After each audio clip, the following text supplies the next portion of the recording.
Assalamualaikum warahmatullahi wabarakatuh. Perkenalkan, kami dari kelompok 7 Manajemen Talenta K1 Manajemen yang beragontakan saya sendiri Ferdianti Lestari dan teman saya Nuril Cabibah. Di sini kami akan menjelaskan mengenai materi review talenta. Jadi, talent review itu merupakan kegiatan akhir dari elemen pengembangan talenta. Setelah melakukan pelaksanaan pembelajaran dan pengembangan talenta, talenta review ini sangat penting untuk dilakukan karena untuk memantau dan mengevaluasi sejauh mana efektivitas penerapan dari pembelajaran dan pengembangan talenta. Untuk pengukurannya sendiri dilakukan dengan cara membandingkan antara hasil dari implementasi dengan indikator kinerja yang sudah ditetapkan, di mana hasil dari talent review ini bisa digunakan sebagai dasar untuk tahapan selanjutnya dalam melakukan perencanaan karir karyawan dan perencanaan suksesi.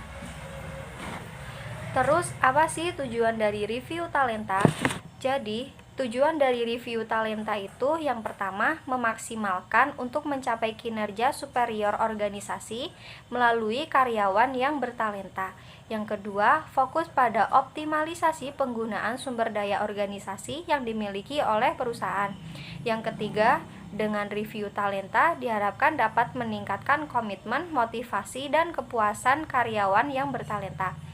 Terus, selain itu juga pengawasan dan pengontrolan harus dilakukan secara bertahap dalam rentan waktu pelaksanaan program evaluasi.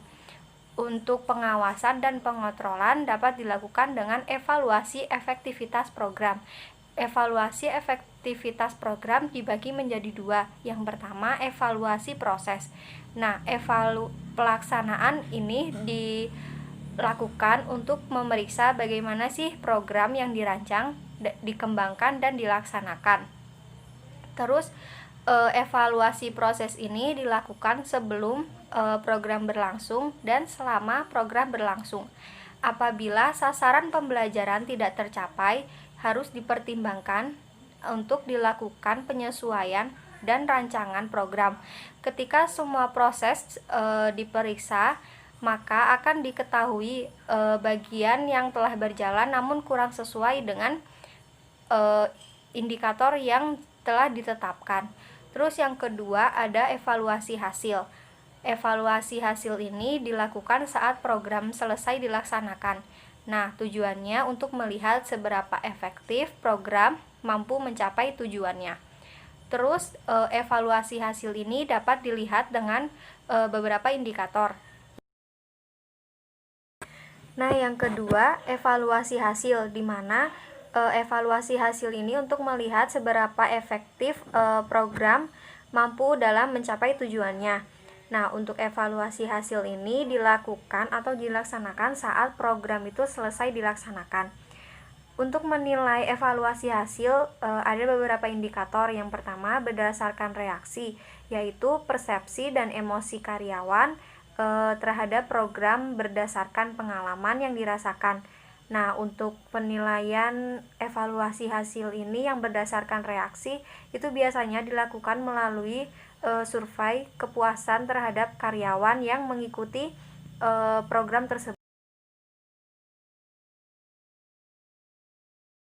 Untuk selanjutnya, evaluasi hasil berdasarkan pembelajaran. Ini untuk melihat seberapa baik tujuan program pengembangan dan pembelajaran tercapai. Ini dilihat dari keahlian, pengetahuan, serta sikap karyawan yang mengikuti program tersebut. Yang ketiga ada evaluasi hasil berdasarkan perilaku. Ini dilihat dari perilaku si karyawan saat bekerja yang ditunjukkan setelah mereka selesai melakukan atau mengikuti pelaksanaan programnya. Terus yang keempat ada hasil evaluasi berdasarkan organisasi keseluruhan. Evaluasi ini dilihat dari kegiatan si organisasi secara keseluruhan, di mana dapat dilihat dari tingkat penjualan, terus tingkat turnover karyawan, serta kualitas produk yang dihasilkan oleh si perusahaan.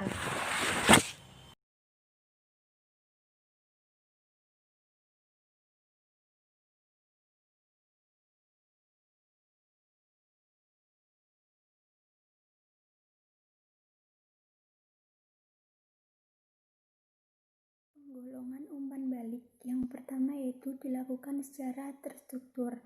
Umpan balik harus dilakukan secara lebih terstruktur dengan metode dan konten yang telah ditetapkan organisasi. Yang kedua, umpan balik disampaikan melalui media organisasi. Umpan balik yang sah harus dilakukan melalui media organisasi agar dapat memberikan umpan balik. Yang ketiga, akurasi. Akurasi di sini dapat membangun kepercayaan antara manajer dengan karyawan. Selain itu, akurasi juga dapat mencegah kemungkinan argumen yang tidak ada gunanya. Yang keempat, analisis tren perkembangan dan penurunan program. Dengan analisis tren perkembangan dan penurunan program dapat membantu untuk melihat perkembangan dan penurunan kualitas karyawan. Yang kelima yaitu menyimpan hasil evaluasi program.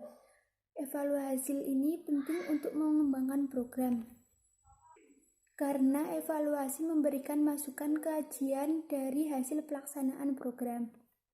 Aspek efektivitas umpan balik yang pertama yaitu relevansi program, yaitu sejauh mana program menetapkan masalah pada prioritas utama dilihat dari sudut pandang penerima. Yang kedua yaitu materi dan metode. Materi yang digunakan dalam proses penilaian sangat penting diperhatikan sesuai dengan kompetensi karyawan agar tidak terjadi kesalahan dalam pemberian materi. Yang digunakan harus sesuai agar mudah untuk dipahami untuk meminimalisir kesalahan dalam pelaksanaan program. Yang ketiga yaitu pelaksanaan. Pelaksanaan program selain kompetensi juga mencakup coach, mentor, dan keterampilan pelatihan. Efektivitas pelaksanaan secara keseluruhan untuk mengurangi bias yang mungkin muncul apabila karyawan menilai satu persatu pernyataan dari sebuah evaluasi. Yang keempat, fasilitas dan prosedur program. Kondisi fasilitas yang tidak layak dapat mempengaruhi kenyamanan dalam pelaksanaan program. Hal tersebut dapat menghilangkan fokus baik karyawan maupun pelaksanaan dalam penyampaian dan penerimaan konteks program. Sekian presentasi dari kelompok kami.